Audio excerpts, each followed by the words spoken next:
Welcome to Sherapy Sessions, Cutting Toxic Family Ties. My name is Dr. Sherrie Campbell, and I'm your host. I am a leading expert in the niche of toxic family abuse, and although my show cannot substitute for therapy, it is a survivor-based show. In me, you're not only going to get an expert, but you're also going to get a survivor, as I have also survived toxic family abuse. I know how hard it is. The goal I have is to give voice to the voiceless, to provide skills to help you to protect your peace, to stand your solid ground, and to navigate and heal the heartbreaks caused by toxic family. Please have a pen and paper available to give voice to your thoughts as you listen to each show. Thank you for joining me. Thank you for your bravery. So let the healing begin. Welcome back, everyone, to Sherapy Sessions, Cutting Toxic Family Ties. And I have Tamarin Michel with me today. We found each other in social media. We support each other's work. She's really wonderful. She has a great purpose, and she's more into the sort of holistic spiritual side of healing trauma. And so welcome to Sherapy Sessions, Tamarin. Thank you. Thank you for having me, Sherrie. I'm so honored and glad to be here. So just a little bit about me and what I do. I am a trained clinical psychologist like you, but I pivoted maybe like 7-8 years ago now.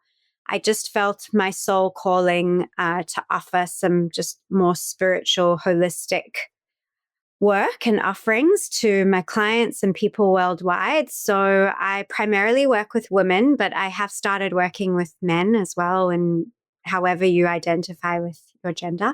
And basically, I've taken psychology and traditional, realms of psychology and talk psychology, and I've really fused it or merged it with a spiritual way of being. So a lot of somatic work, energy healing, intuitive guidance, etc.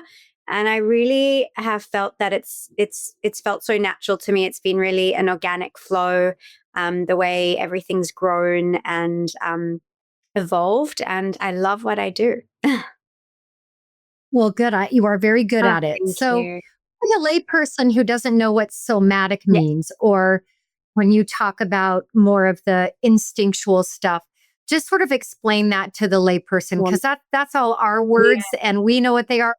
I try to really break things down in the show so that it's relatable to others that maybe don't know what somatic means, or somatic healing, or intuitive healing. Yeah, we do sometimes tend to forget, right? We're in our own world of language and we're speaking sometimes a very different language. But somatic essentially means the body carries so much trauma. And we've known this for such a long time, but I feel like research is only starting to now come out mainstream of how much the body stores trauma and just feelings in general, So somatic work is really just the way I, interpret it, and the way I work with it is that sometimes I can't see my clients in person. So I get them to really connect with their body. We do a lot of body scanning. So they'll scan their bodies just literally by closing their eyes, connecting to their breath.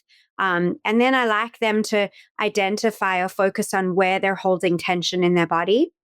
I mean, it sounds so simple, but we're so go, go, go all the time.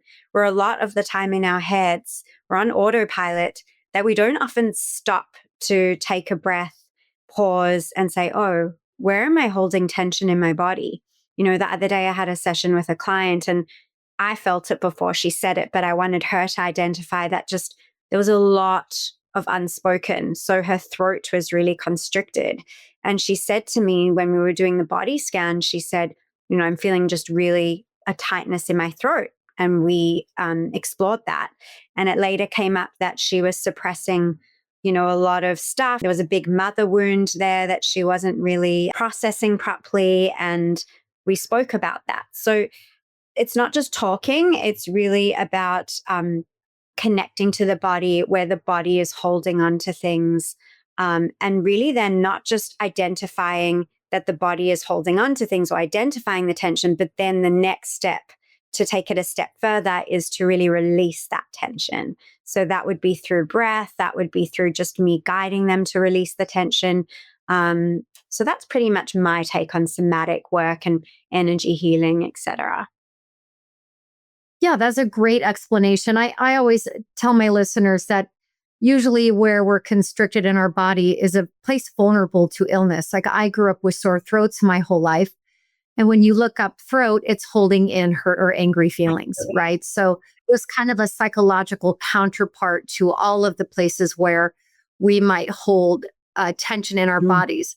So I'm curious, like what drew you? Obviously, my show is very clear in its title, what it's about and what my niche is. So I like to know specifically how your work, how you were drawn into the toxic family place, or do you have any personal experience with that? Like what drew you here? Because somatic therapy can be used everywhere with Absolutely.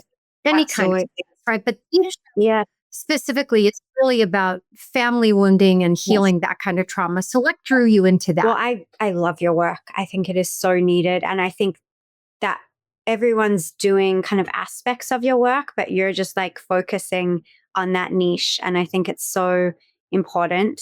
But what drew me to that is I just see that there's the common denominator in every client I see. There's been a toxic family pattern at some stage, you know? And I think Mm-hmm. the crux of it is that even if you grew up in a happy, and I say air quotes because happy is such a relative term, right? Like I can say I grew up in a really happy, carefree environment. And to an extent, I did. Like I didn't have any, thankfully, experience of abuse or anything like that. But my own parents, you know, grew up in some toxic family systems, and that's generationally passed down. And we talk about the body storing that, then, you know, I come from my mother and my father, of course, like the cells of my DNA, but then also I was carried in utero from my mother when certain things were going on, and that's passed down then to me. So I have such a passion in, you know, toxic family systems.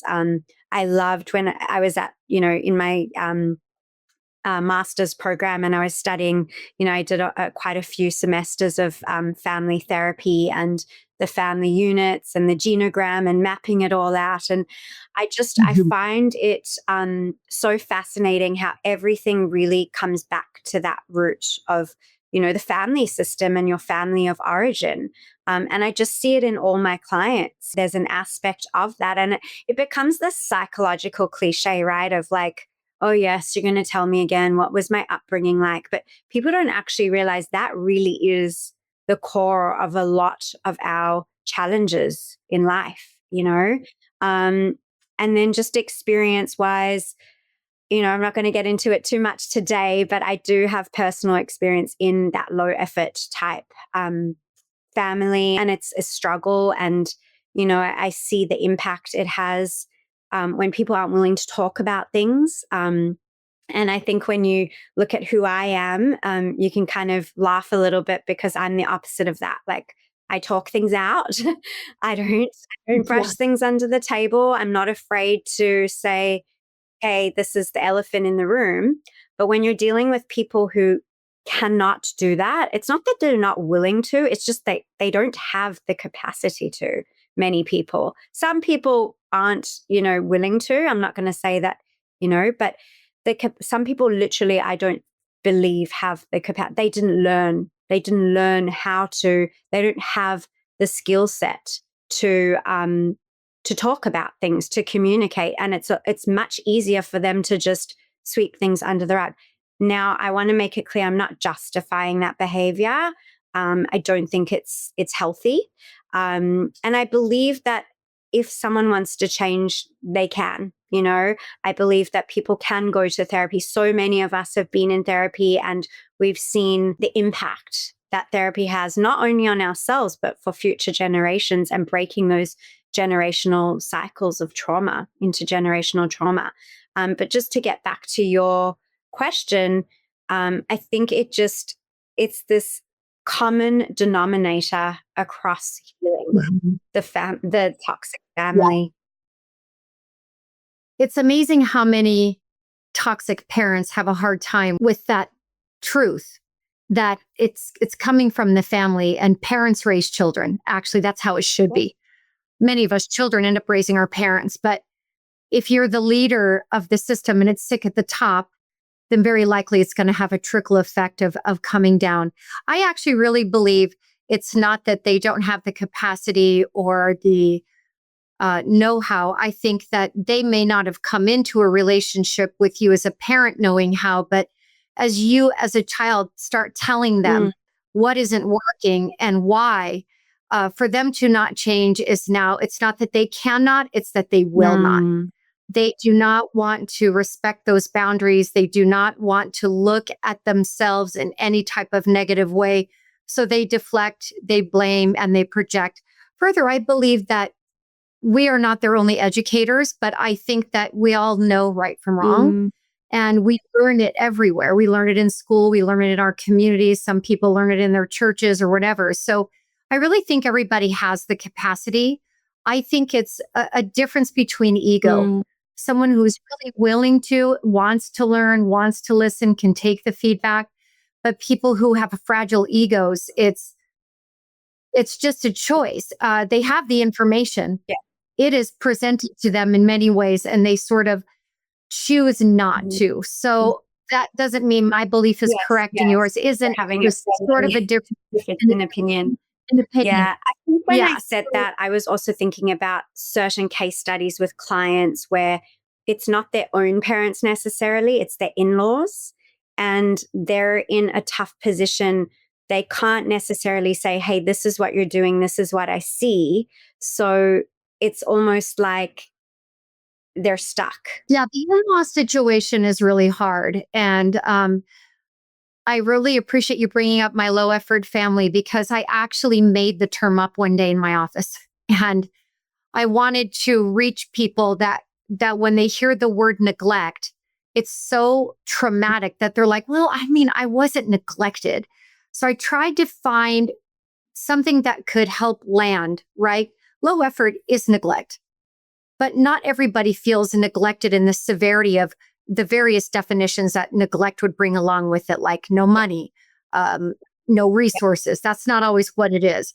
So the brain responds to words in a very unique way. And low effort seems to be a little less severe, more relatable, and you can identify just by low effort what it means. I had no idea this was going to explode. An incredible. Like zero. I went viral for the first time. I'm like, oh my God, what's going on? But I think I've done a lot of videos on the in-law situation. And I do think we have the power at some point to tell them directly, or we need to look to our partner and say, look, this isn't okay. And as hard as that would be for your partner to protect his family, you would hope that your partner would have a willingness to kind of either go into therapy together, figure out what the boundaries may or may not be, because the one thing that we can't control is anybody else's behavior, right? Even our boundaries, they're really not going to change another person's behavior. We have to change our behavior because of our boundaries, right? So I think the in-law situation is very challenging, especially if your partner doesn't see it and you see it. And then what do you do if there's a triangle happening, right? So if you tell your partner, there could be defenses like, why are you so against my parents? Why can't you just accept them for who they are? As your kids are suffering because their cousins are getting trips and vacations and birthdays, and your kids are getting a card. Or, like there's all these different scenarios. I'm actually writing the book right now. That can happen. And so I think that's a really good point. And I really appreciate that you brought up the in-laws, because that is an inherent triangle. And you as the spouse will likely lose in that triangle. And that is so hard. So it really would take your partner making sure that he was breaking the cycle that he came in with. Getting your partner to see that would be so, so challenging, because that's a really hard thing to point out. So you're right. That's a really huge space And I think too that being a grandparent isn't a right, it's a privilege. And I think that a lot of very toxic parents who then become toxic grandparents take that same ego and entitlement into the grandparent role, and they look at it as a right. But the bottom line is that there are many children who never have grandparents, and they are just fine. Yeah, absolutely. Absolutely. But kids are not fine without their parents. Completely. Yeah. Right? That's so hard. And when your partner is so used to the toxicity of their parent, It's normal. or they had normal, and then all of a sudden you're showing them something and they've never seen it that way, then all that can come up. So that is such great. What would you advise somebody in that situation? I've got so many clients. That's why I brought it up. I've got so many clients. Recently, a client told me that they had their first child, which is huge. You know, I'm 2 years in, and it's such an initiation to become a parent, to become a mother, especially, right? No, for everyone listening who's a parent and people who are about to become parents, no one can prepare you. You can do all the spiritual and inner work and therapy, and it's a lot. It's a lived experience. It's something that needs to be experienced. But I digress. So she recently became a parent, and her in-laws, she's in a low effort family. She's married into a low effort family, I should say. And her mother-in-law demanded to come and see the baby like a day after she gave birth. And I was just like, but that's not her birth. Like this is not her experience, you know? And I don't want to use the N word of narcissistic because it is so overused, but it's, you know, to me was just like, again, the ego.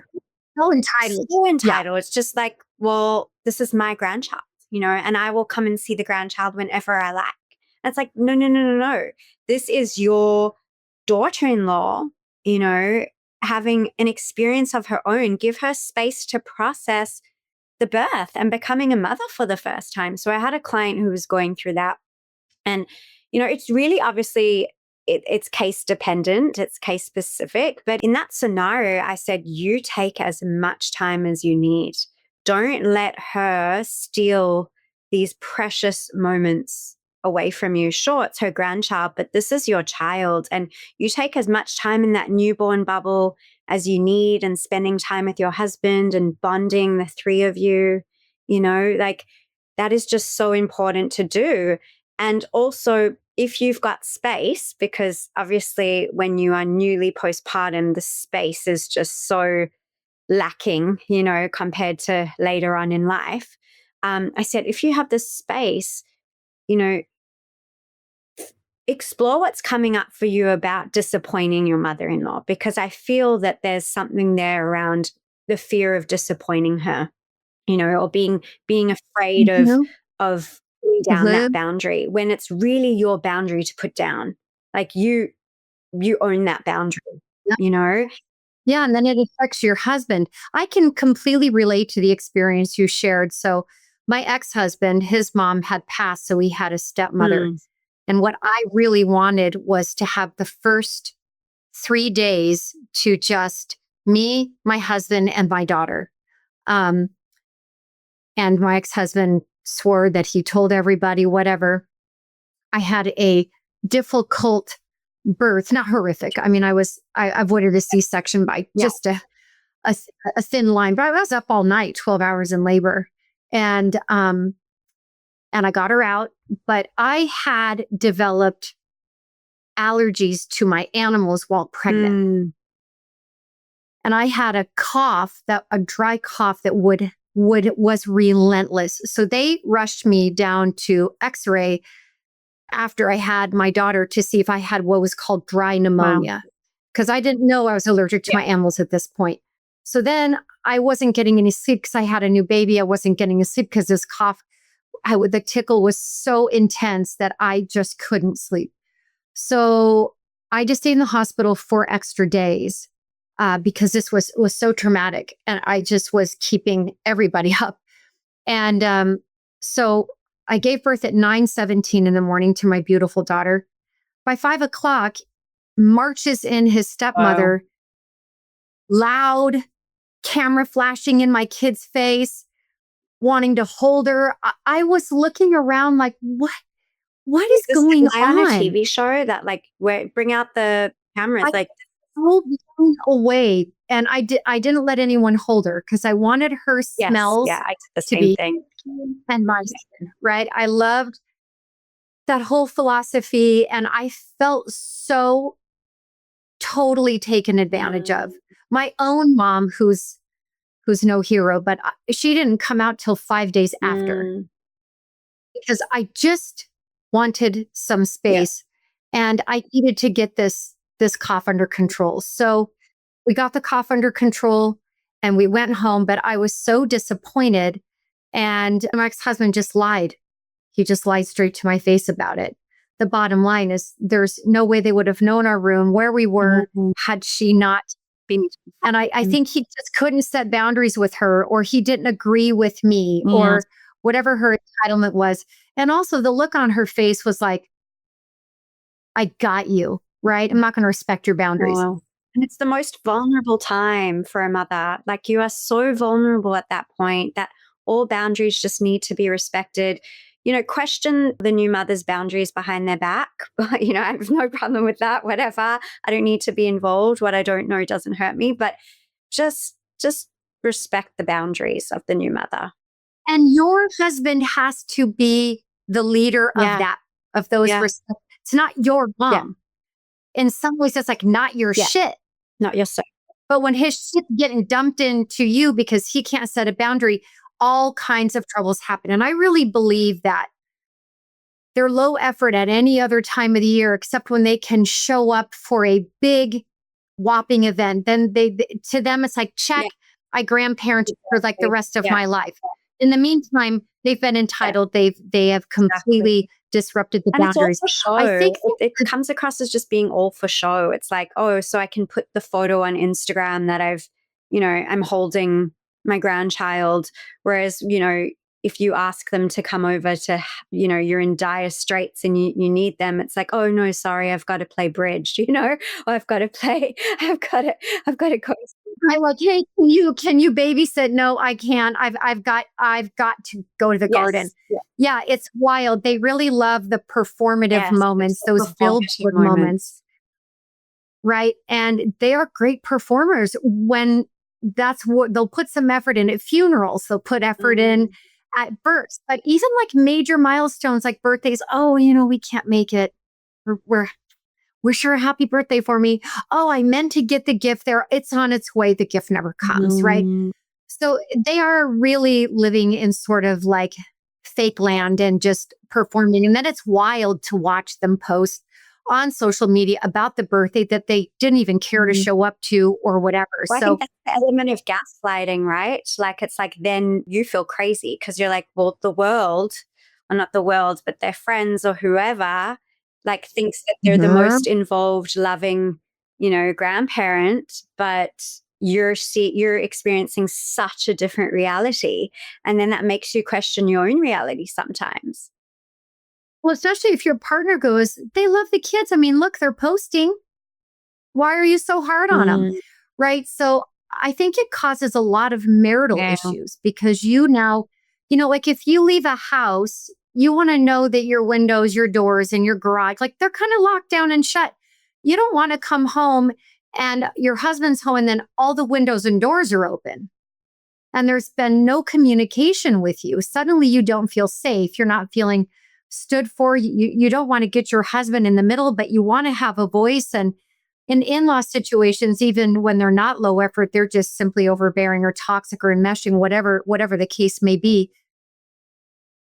The partner, the husband or wife that is married into this family has no power. If you give power, then you're scapegoated. And you're going to get scapegoated no matter what, because if that person then starts standing up to their family, they're going to be like, you've changed. You've changed since you married Sherrie or whatever. I so appreciate that you brought that up, because that situation, I think, is even more challenging than when it's your own absolutely. low effort family members, right? how do you help clients to break these patterns, not just specifically the in-laws, but just this inherited neglect or this inherited toxicity? It could even be enmeshed or overbearing, narcissistic, right? Really, How do you lead them toward breaking those patterns? really by taking their power back in ways that they can. So my first, port of call is connecting to their own inner child and reparenting. So whether that be remothering or refathering or just reparenting their own inner child. So oftentimes in sessions, when these situations do come up, like I gave you the example of my client with her in-laws, that's again about her own inner child feeling, not respected, not validated, completely disrespected, not just not respected, completely disrespected. And, connecting to their own inner child to nurture and to give compassion, because in those moments, that's what we need. And that's not what we're not getting that. We're not getting that from people around us, So I guide them to just come back to themselves, because as you said, no one else around you is going to really change, especially in the low effort family dynamic or any toxic family dynamics. And taking your power back means actually realizing, hey, I don't need to actually put up with this. I can put boundaries down. I can get upset about this, but I don't need to buy into the shit that's going on. I can just be like, okay, I can see it for what it is. I don't need to be avoidant about it. I can be very real. I can see it for what it is.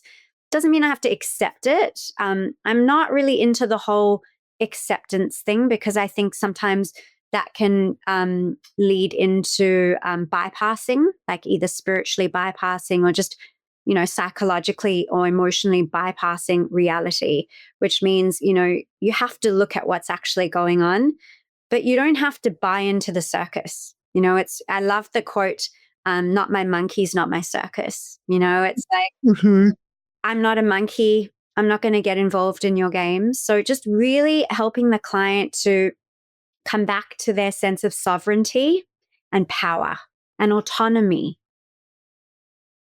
Like what? Yeah. So what I hear you saying is there's no need to engage.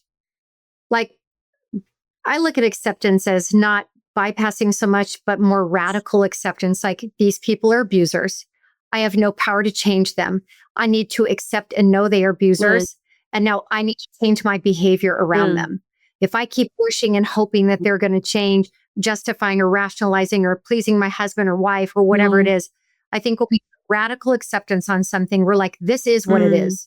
So I have to change. I have to be the person that sets boundaries, or I have to be the person. I always say, never wrestle with a pig if you don't want to get dirty. I love so what I hear you saying is coming back to yourself means that noise is out there, that circus, all those monkeys, it's not yours. So don't engage. So then a client might say, well, then how do I set boundaries? My idea is not engaging is the setting of the boundary. Yeah. Like, I always feel like words rarely work in this situation, but I think a change in your behavior does work. And if that upsets the apple cart with your partner, right? Because I would think in an in-law situation, there are going to be times you just got to go to the event and play the tambourine, like be in the background, play the tambourine, be cordial, get in, get out, but don't engage. If they come to engage you in gossip, or they come to suddenly you have to go to the bathroom, you're going to go help in the kitchen, or you're going to take your kid potty. All these ways to sort of get out of it without, causing too much of an issue if it's your partner and you just need to go play the tambourine. But there are so many ways to be in their face and not engage. That just means don't reveal too much. Don't give too much. Don't wrestle with the pig. See, it's a pig. Know it's a pig. Accept that it's a pig. And don't pet the piggy. Exactly. Give it very little attention. And I think that's what I hear you saying is it's like, come back to yourself, come back to your power. And what that looks like is don't play the games, right? And it is hard. There's such a great bait throwers. If there's fire throwers, I really feel like toxic family members are like bait tossers. And we're human. We all have egos and we all want to set ourselves up and we don't want to feel walked on. We want to feel like we have power. But I think that when a truth comes out, it's always beautifully quiet. It's loud in other ways, right? Another thing I would ask my clients in that situation is what's going to make you feel safe? Like what's going to make you feel held kind of in the situation? And they might say, well, I have to go for a family barbecue at my in-laws. Really, like, I don't want to go. It's like, it's stressing me out. It's causing me anxiety. Well, what happens if you don't go? And what happens if you do go? And maybe the middle ground is going, but going for an hour and then having, plans, like setting yourself up before and having these, mental boundaries almost, and protective mechanisms so that you go in and you're like, oh, well, I'm only here for an hour and then I'll leave. So it's also kind of like doing your homework, like taking extra steps before and preparing yourself not only mentally and emotionally, but also energetically, like from a more kind of woo-woo perspective, which I operate from. It's like maybe telling my clients to bubble wrap themselves. Like I love the visual of having bubble wrap or an orb of light around them and going in and knowing that nothing can permeate that bubble. Like they are protected, they are bubble wrapped because maybe they feel quite fragile in that environment. Yeah, and I love what you said about preparation because in terms of like looking at an emotional equation, for me, always confidence has never just been given. It's something I've struggled with on and off throughout, and I will continue. It's something that waxes and wanes. But I'll tell you, the more prepared I am, whether that was my state boards for my PhD or whether the more prepared I am, the more confident I am. I actually have my clients do some grounding or grounding mats before they go bubble wrapping. I do just picture yourself in an impenetrable clear bubble that you see clearly and you're going to be able to do the things. And I love also the shorten the time.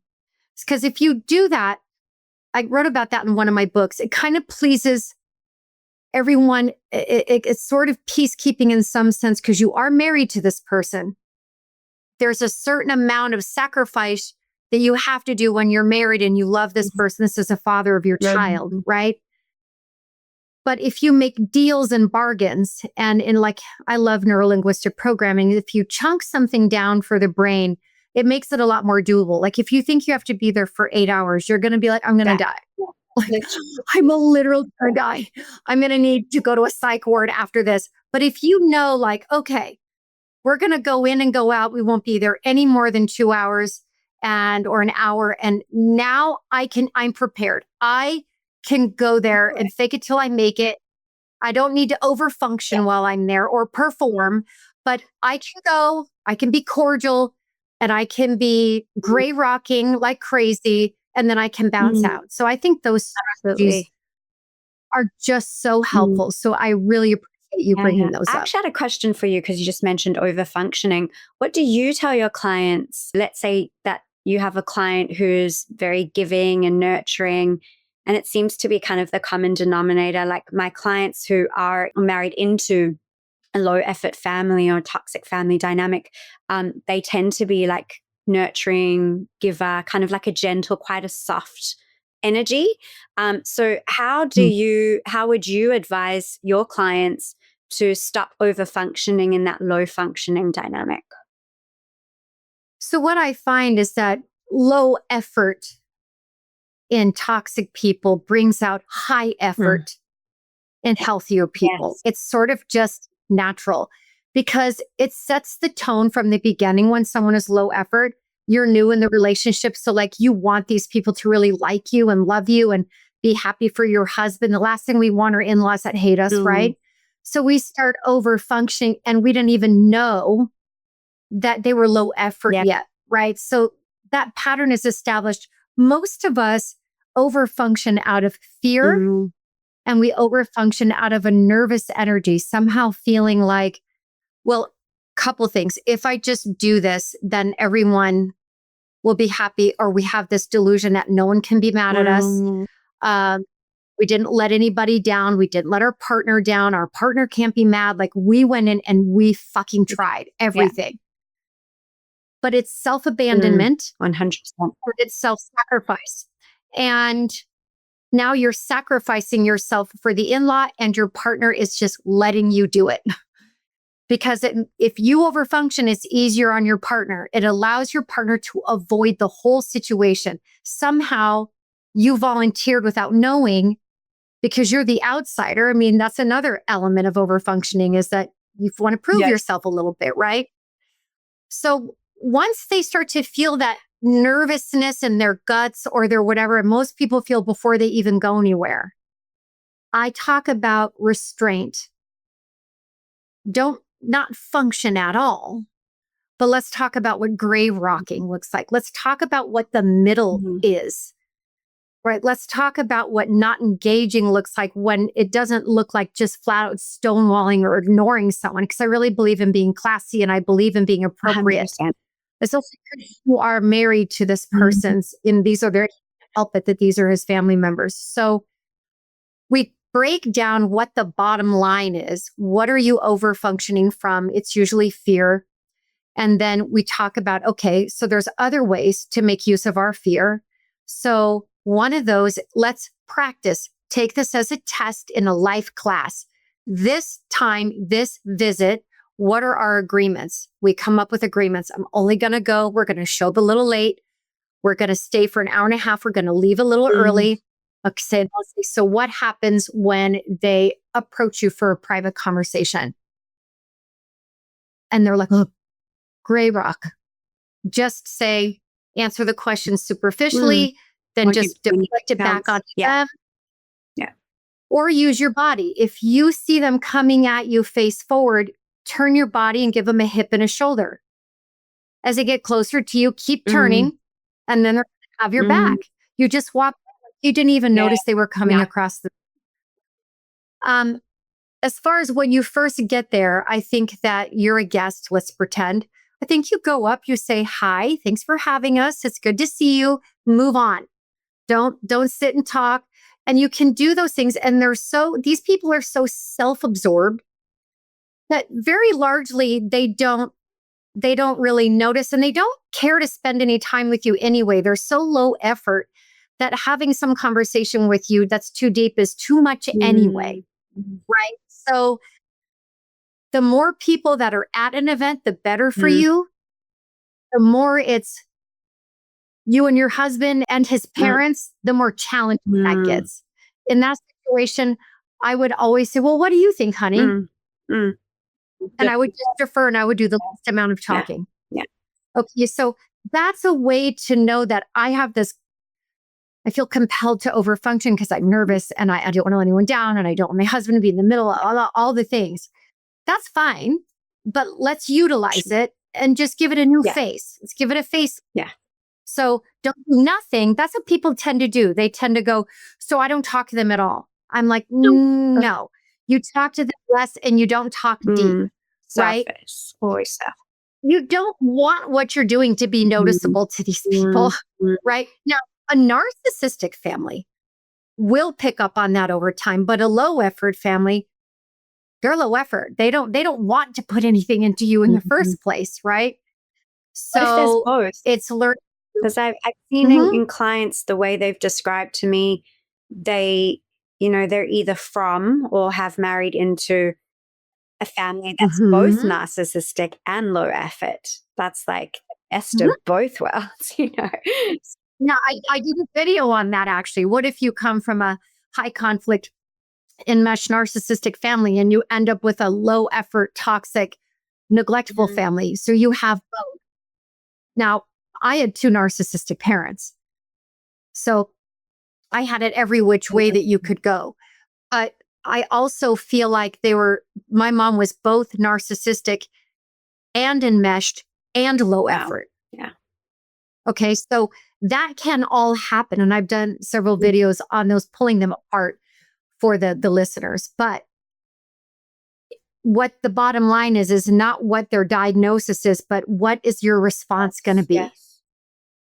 right? So if you're with a more narcissistic family and they're like, wow, Sherrie barely talked to me today. Or why didn't you talk to me very much today? You just gray rock. Be like, oh, I didn't even notice. Yeah.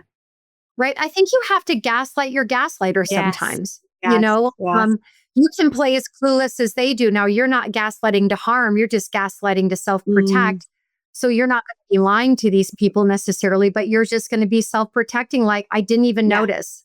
I'm sorry that you felt that way. Yeah. Right. Move on. Yeah. The big thing is to just not give them too many of your words. Once you do that, everything you say can and will be used against you. Absolutely. I don't think it's about getting rid of the compulsion to overfunction, because honestly, you're coming from such a good place. You just want love. It's your essence of who you are. It's your soul. It's like you don't, I would never tell a client to stop being giving. I would just say, manage the giving and monitor it in certain places, so that they're not. And not everyone deserves your kindness. Yeah. And a generosity. What I think is interesting about the human mind is if you say something like, not everyone deserves your kindness, it gets into this black and white thing like, oh, I get to be mean. No. It's a grading. Be classy. Yeah. Be elegant. Don't lose your loving self because of someone else. Yeah. That's why I love the word cordial. Just be cordial. Don't kiss ass. Don't cancel them. Just be authentic. Be cordial. Be authentically polite. Be polite. That's be authentic, but you don't have to go above and beyond for people who would just, throw you into the bus or just disrespect you at every opportunity they get. Yeah, because then you're disrespecting yourself. I think when it's your own family, I think you have a lot more liberty. You're at a greater capacity to make very set decisions, definitive decisions. Yeah. But when it's an in-law situation, the only person who truly is at liberty to do that would be your partner. And if they're not going to do that, just look at it as a life class. These are teachers for you. They are not for you. They are against you. They are not for you. What are ways that you can show up in your genuine self and be a smaller, more protected version of that? Because the truth is, not everybody is for you. Absolutely. You don't need to be overly generous. I heard someone say that 1 out of 25 people that meet you just will not like you. Just for no good reason. You just are not going to like you. Now, if you want to overfunction for them, they will take it, but it will not make them like you. So when I look at like that, like learning to be okay with not being liked. Yeah. Well, that's the recovering people pleaser. That's their work, right? Is to just accept. And it's uncomfortable when you're a pleaser. We want to personalize that there's something about us that isn't likable. So often, I think it comes down to jealousy. And I think that jealousy on an in-law situation, especially if the mother was enmeshed or somewhat toxic, of the husband, then this new woman comes in and she instead of feeling this as a natural, beautiful thing, she feels it like it's a demotion, like she got demoted. Yeah. Right. And so she ends up maybe wanting even more space in his life when he got married than she ever wanted before. Yes. Right. So there's so many dynamics in the in-law space, right, that are really challenging. I just want to circle back to something you said about being, life is a school and really everyone are our teachers, because I so believe that. And that's something that I really preach to many of my clients is that, your triggers are your teachers. Absolutely. And if we can look at these people through a lens of what am I meant to learn from them, then the anger actually dissipates. And again, I'm not saying bypass. I'm saying honor the anger. The anger is very real. Anger is healthy. People don't realize healthy anger is when it's channeled in a way that's like, it can be channeled in such a healthy way.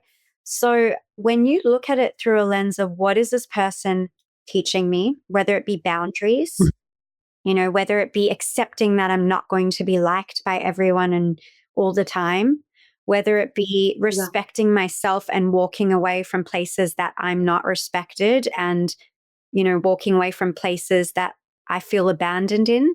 So shifting away from self-abandonment. And these are powerful life lessons.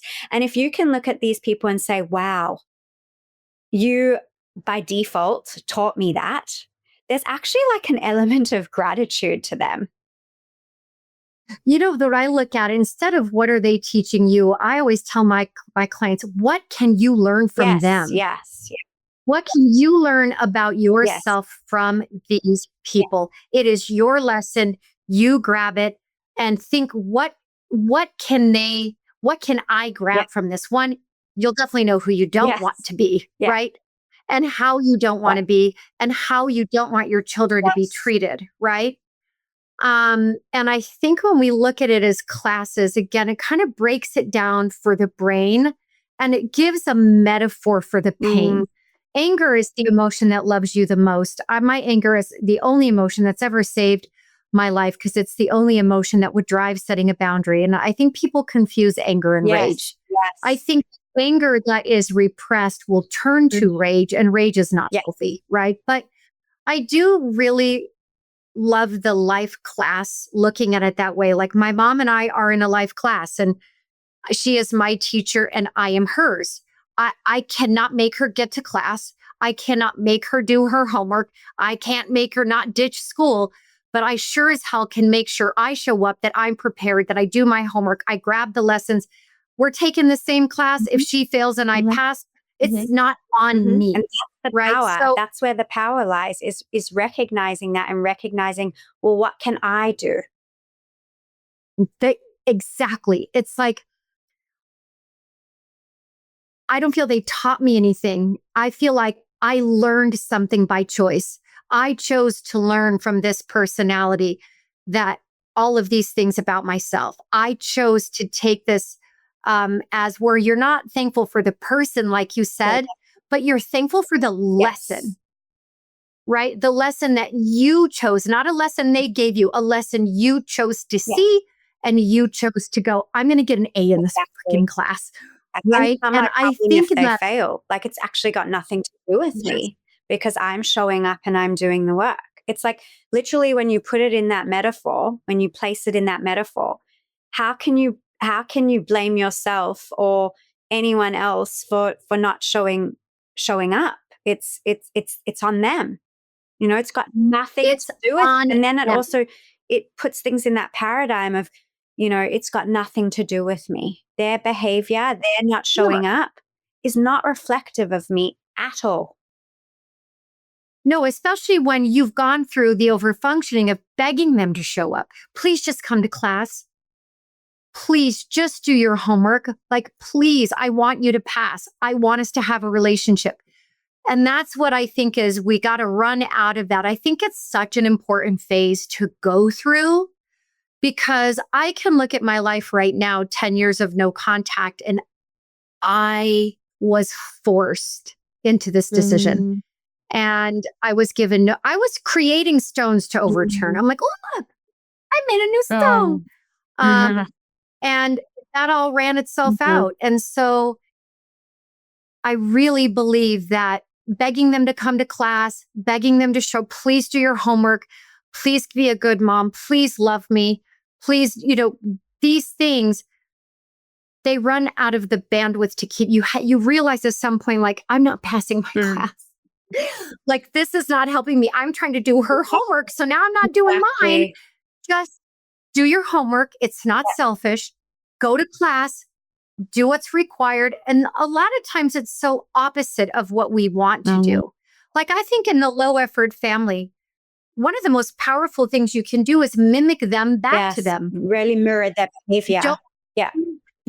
Right. Like, don't do more than they do. Hold on to yourself. And you're going to feel like you want to do more. Just hold on to yourself. Learn to mimic. All change creates discomfort. So if you find like, oh, I overfunctioned again, who Mm. cares? Start again.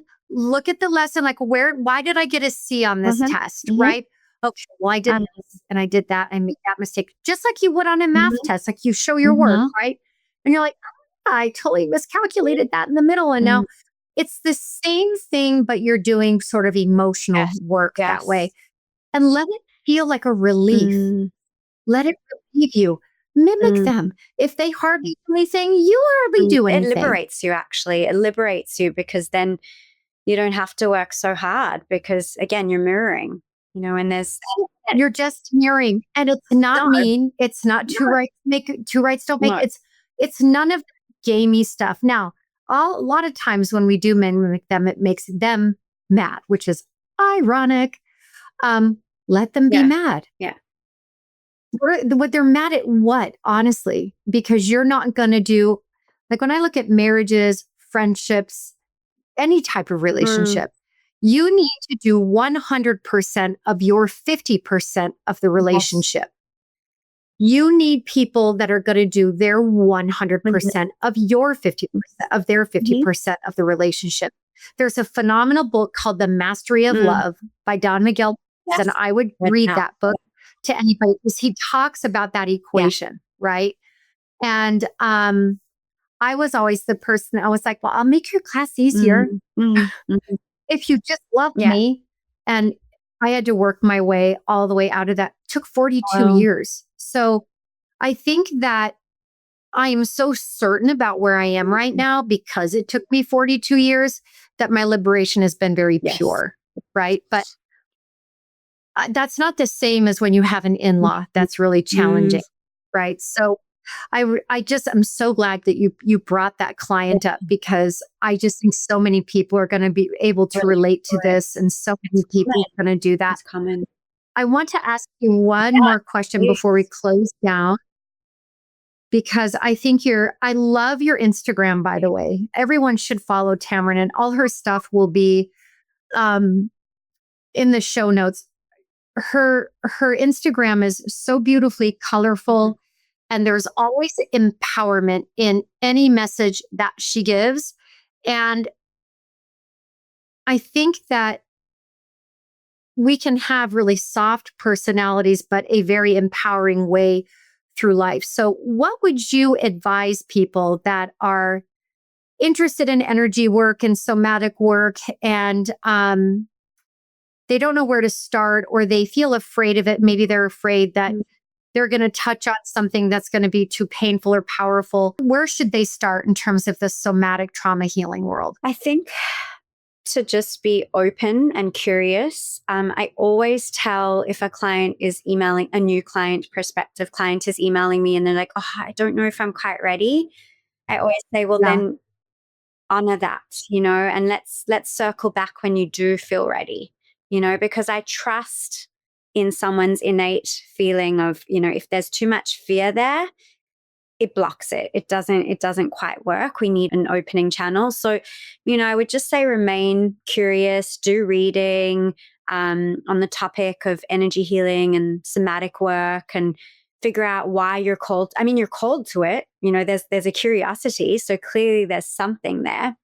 And I believe we're all born very spiritual. We're all children of spirit, of source, whatever you call that, So I think that universally, we all have a curiosity and an interest, and we all have an inner knowing of what's right for us and what we Mhm. feel is going to be in Very alignment. So I would say, listen to podcasts, go back to where your curiosity started. I mean, that didn't come out of thin air. And then, Mhm. look at Instagram as well as such a beautiful space for lots of spirituality and psychology and energy work.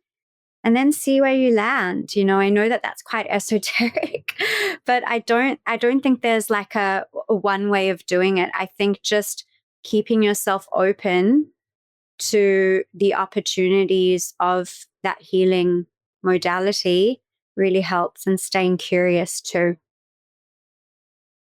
Yeah, I love that because I think that people fear getting in their bodies that Mm. it because we're forced into our heads if we're surviving. Yes. We have to strategize our way through, and we never really get to recover. And I love, and I'm going to say a big word here, but it's psychoneuroimmunology, right? How your mind affects your psyche and how your psyche affects your body. And so many physical issues that we have are really coming from a lot of unresolved trauma. And I think the world is getting more and more educated, Yes. but I think it can be scary to be like, oh, yeah, I'm going to go dive into my body. You know what I mean? That could be scary. So I think you just gave really excellent advice on someone being curious. And I think being curious is such the way to go through life in general, right? Instead of being scared, be curious. Be curious. You can go as slow or as fast into anything as you want. Learn to honor those boundaries, right? With any therapist. If I have a client say, I really am not ready to talk about that, I'm like, great. In fact, I worked with a client who was molested from 5 to 14 by an uncle. And she brought it up and she said, I'm not ready to deal with that trauma yet. And I said, that is totally fine. But I'm going to tell you right now, it's going to dramatically affect your relationships with men until you do. 5 years later, she walked back into my office. She's like, I'm ready. I'm like, go. We've moved on, right? So I always give people that space, and I love that suggestion. Nothing should be forced. Everything should be choice. And I just think that's beautiful. Really, you guys go check out Tamarin's Instagram. It's really great. I think you offer one-on-one coaching and you do other things. Sessions, so let's leave our listener with something. I'm writing a book right now. So you're in between the two worlds. I am. I've got a new book dropping in April, but the low effort family took off. And so I've been asked to write this. I'm like in a million different places right now. But for the listener, let's leave them with something very empowering from you. No pressure. No, I'm like, what am I being called to say? I think in a world right now where we're inundated with so many experts, I think what I always come back to, and this is probably, linking on from what we just spoke about, is going at your own pace, is I like to empower my clients, and you probably do the same thing, to trust themselves and to come back to the fact that they are the experts on their own story, their own narrative, their own trauma, their own body, their own energy, and we're just guiding them, So my empowering message is to really just, if you could do anything, it's to trust yourself more, trust your feelings more, trust the communication you're getting from your body more, the physical ailments. Trust it all, because it's all a system within us, that's working together. And when we trust ourselves more, I feel like that is a huge catalyst for healing. I agree with you. And I think that I always tell my clients, you know you far better than I will ever know you. So you're not coming into here to surrender that to me. I'm in here to help you find that. You know you better than I will ever know you. You're with yourself 24/7. I'm here to get on the raft with you, and we're going to find maybe some new ways down the river, right? Exactly. I think that is really beautiful and really empowering. So Tamarin, thank you for coming on. Thank you so much my podcast. It was such a great conversation. I loved it. I could talk to you all, but I don't think anyone would listen to us for 12 hours. I could too. It was really easy. It's wild that we've never met, and how being in this space is like, it's just sort of an instant connection. And I'm really, again, thankful you brought up the in-law piece, because I've never done a show on it. And we talked a lot about that today. And I am really happy about that, because I think people will really relate. Thank you again. Thank you for Loved having having me. you. All right, everyone. Love you all.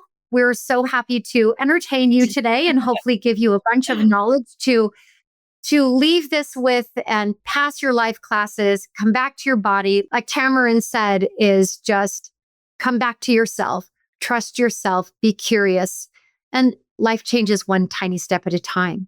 So until next week, be well and take care of you. Well, Bravehearts, that concludes our amazing Sherapy session for the day. Please sign up on my email list at drsherriecampbell.com so that you can be in touch with me and see what's going on in terms of what I'm offering soon, what books are coming out, etc. Talk to you in a couple of weeks.